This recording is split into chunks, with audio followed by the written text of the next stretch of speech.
DLP hopeful for Salisbury Bentley Royer says residents of his constituency will vote against the non-representation of elected member Hector John. Royer will contest the July 9th by-election, says John has failed the people of his constituency. As I said earlier on, there are markets we need to find. But the encouragement need to come from the powers that be. Policies, workable policies, agricultural policies that farmers can get involved in. We have a lot of laws.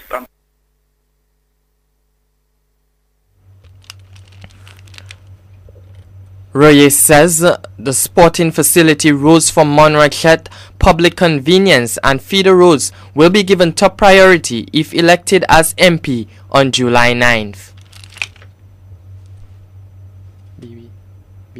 Well, if elected, I'm looking at the young people's sporting facilities in Monrachet, in Salisbury, in Kulbisri. The train field in Kulbisri has been something that I have been preparing estimates, as well in Salisbury.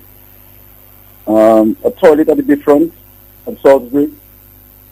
We have the Fassawale feeder road, which is in severe condition, which needs repaired. We have the Salisbury Heights, the Gorman Road of Salisbury. We have the Monrachet Road. These areas have visited since the general election, although I have not been the star rep. We have young people. We need to bring young people together. We need to form them into groups, mobilize them to get involved in productive work, training as well, in evening classes. I think my plan is to really get a turnaround in the constituency, the young people, get people in the mood of really wanting to live in the area and, building the community. I think this is one of the things lacking.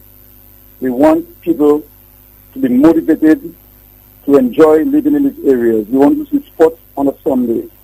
We want to see togetherness and unity. I think politics have divided people a lot, and I want to see a change in that. Back to that lead item, DLP hopeful for Salisbury Bentley Royer says residents of the constituency will vote against the non-representation of elected member Hector John. Royer will contest the July 9th by-election, says John has failed the people of the constituency. Yes, because many of the voters in the constituency have shown dissatisfaction with the effort of the United Workers' Party and the candidates who represented the constituency. Failure to attend the House with no representation is one of the main issues. And I believe they have decided to a certain extent that they will not be voting the United Workers' Party this time around. And I think they know it. And that is why they have mounted a campaign day in, day out to be in the constituency. I mean, how could a party that won this seat so many times, who has felt so confident of this seat, be going house to house and doing all the things that somebody who has not won the seat to be doing? So this shows that they are aware that they're behind and they want to regroup. DLP hopeful for Salisbury in the July 9th by-elections, Bentley Royer. Meantime, John is anticipating a bigger margin in the July 9th by-elections as compared to that of the December 18th general elections. John says he is prepared to address the concerns of his constituents. He says he is confident that he will be returned as MP for the constituency. We continue to speak on the issues, do not disrespect anybody, bring out the message. And the people of Salisbury, Kulibisri and Monrachet, they know why we protested. They know how and why we are in a by-election right now. They know the reasons. And we are going to show the world that we are independent people. We continue to work very hard for what we want. We are not going to apologize for our successes. We'll continue to work very hard. And that's why I'm saying that for the by-election, the preparation is going on nicely. I am not taking anybody for granted. I'm not disrespecting anybody. But it is coming on nicely. I have to do my work. I have to ensure that we have a bigger margin of victory this time around. UWP hopeful for the Salisbury constituency, Hector John. Leader of the United Workers' Party, Ron Green, says members of the party are anxiously awaiting the 2010-2011 budget presentation, which is scheduled for July 13th. Although the United Workers member United Workers' Party members did not take its oath of office and are not being represented in Parliament, Green said the UWP would want to see what the Prime Minister Roosevelt Skerrit is proposing. Well, we don't have knowledge yet, but we are clear that the economy is going to continue to go down, and jobs and opportunities for our people, the agricultural sector, are all crashed. So we will make the appropriate contributions at the time when the budget is presented, because we would want to see what Prime Minister Skerrit is proposing to do to deal with what he has not been able to deal with over the last number of years.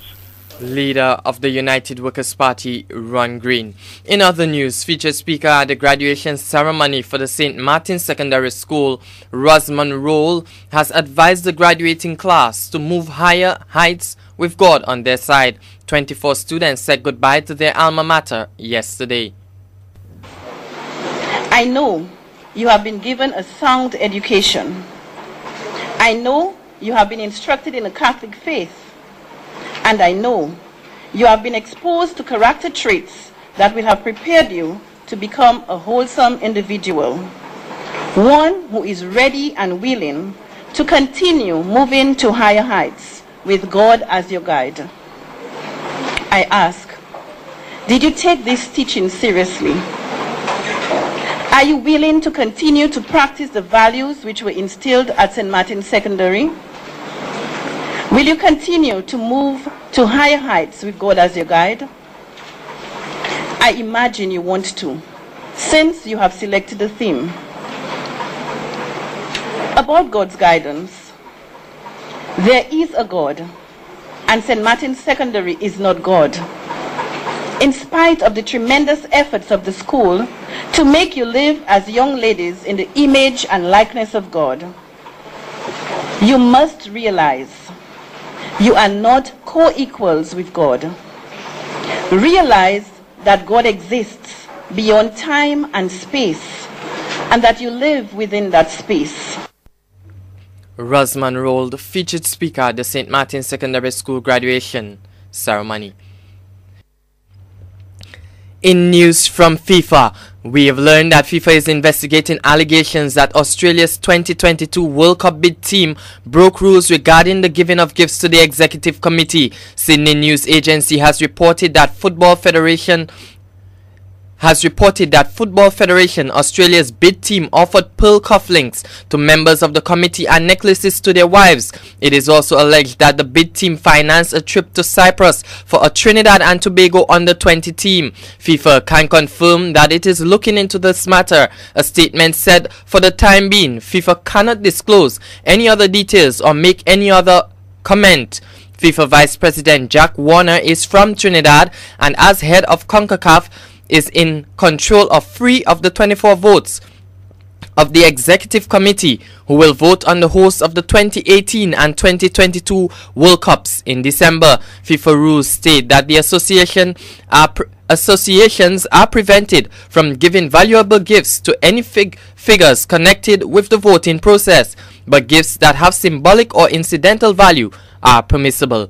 In news from Curacao, the island is set to host the annual Triple Auto City Track and Field Invitational 2010 in the coming days. Over 5 islands of the sub-region are expected to take part in this event. Dominica's team to the Invitational meet left stateside on Wednesday and arrived in Curacao just before news time today. This weekend's activity is set to begin later today with a relay from 3 different points of the island and with teams consisting of over 40 runners. A bicycle team is also set to run with the runners and end with a celebration all over the island.